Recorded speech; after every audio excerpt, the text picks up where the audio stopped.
কবরগুলো আমাদেরকে এই কথাই বলে যে আমরা একদিন ছিলাম, আজকে তোমরা আসো ফকফকে দুনিয়ায়, একদিন আমাদের মতো অন্ধকার ঘরে তোমরাও আসবে।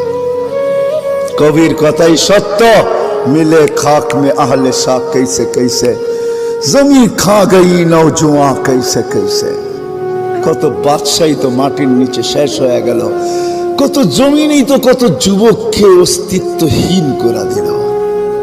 এটাই সত্য। আজল নে না ছোড়া কেসরা না দারা, মৌত আজ পর্যন্ত কাউকে ছাড়ে নাই।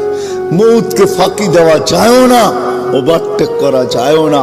কোরআন এটাই বুঝায় ইউদরিকাল মৌত, মৌত তোমাকে ধরবেই ধরবে। সীমা রেখা আসতে দাও, থাবা আসতে দেরি হবে না। ভাগবে তো ভাগবে কোথায়, আইনাল মাফার।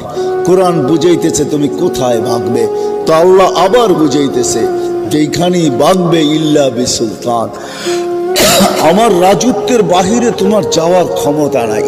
যদিও নাকি পালাও তুমি আকাশেতে লাগিয়ে সিঁড়ি, সিঁড়ি লাগায় আকাশে চলে গেলেও লাভ হবে না, কারণ আল্লাহ নিজেই বলতেছে আনা মা কুম আইনা মা কুনতুম, তোমরা যেখানে যাবে ওইখানে আমি তোমার সাথে হব। আমি যদি জিজ্ঞাসা করি আল্লাহ কতটুক দূরত্ব থাকবে আপনার আর আমার, তো আল্লাহ কোরআনে জানায় দিতেছেন আকরাবু মিন হাবলিল ওয়ারিদ, তো শাহ রগের চেয়েও আমি কাছে থাইকা তোর সঙ্গে থাকবো। আমাকে পৃথক করতে পারবি না, চলে যেতে হবে।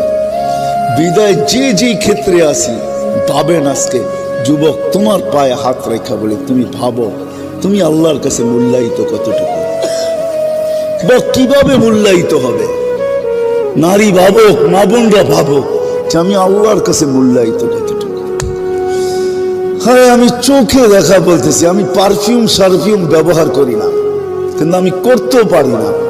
কারণ কি জানেন, করতে গেলে ওই পারফিউম লাগাইতে দেরি, হাওয়া হইতে দেরি হয় না।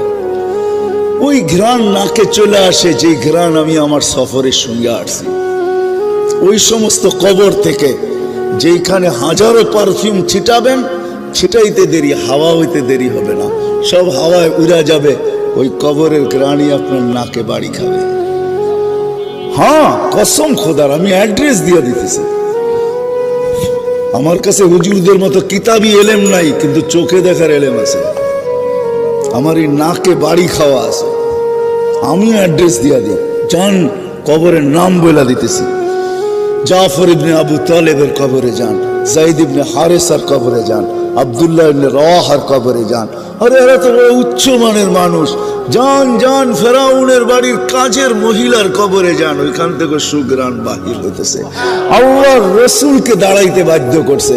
আল্লাহর রসুল জিজ্ঞাসা করছে কতদিন বাহির হবে, বলে ইলা ইয়াউমিল কিয়ামা, কিয়ামত পর্যন্ত বাহির হবে। জর্ডানে এক সাহাবীর কবর আছে, ছিদ্র করা আছে, ছিদ্র করা। যে যায় সেই ছিদ্রের ভিতরে নাক লাগায়, যখন নাক লাগায় বাহির হয়ে আসে, আমার বিশ্বাস কিয়ামত পর্যন্ত আর কোনো পারফিউম আর সুঘ্রাণ ওর নাকে সুঘ্রাণ মনে হবে না, কেন আমিও দিয়ে আসছি ওইখানে নাক। হ্যাঁ, পাগল বানায় ফেলায় ওই সুঘ্রাণ। শুধু শুধু আল্লাহ রসুল বলেন না ইন্নী আজিদুল রিহা জান্নাহ ইয়া জিবরিল হা হুনা, জিবরিল এইখান থেকে জান্নাতে সুঘ্রাণ পাইতেছি। বলছে এটা সুঘ্রাণ না, এটা ফেরাউনের বাড়ির কাজের মহিলার কবর থেকে বাহির আছে। সে নিজেকে আল্লাহর কাছে মূল্যায়িত করছিল, নারী বটে। কোরবানি তাকে অনেক দিতে হয়েছে, ত্যাগ অনেক স্বীকার করতে হয়েছে। তাহলে মা নিজের চোখের সামনে দেখতেছে দুধের শিশু মেয়ে জ্বলন্ত জ্বলতেছে। ফেরাউন তেলের ভিতরে পুনা মারছে, টকবকে তেলের ভিতরে দুধের শিশুকে ছেড়া দিছে, হাড্ডি আলাদা, মাংস আলাদা হয়ে গেছে। আর মা দাঁড়ায় দাঁড়ায় দেখতেছিল, চোখে পানি ঝরতেছিল, উপরের দিকে বারবার তাকাইতেছিল, হাতগুলা মাঝে মাঝে উপরে উঠতেছিল। ফেরাউনের সামনে কিছু করার ক্ষমতা তার ছিল না, রাজত্ব তো তারই ছিল, কিচ্ছু করার ক্ষমতা ছিল না তার। শুধু চোখের জলে বুক বাসায় গেছে মা, কিন্তু সন্তানের রূহ উপরে যাওয়ার সময় বলতেছিল।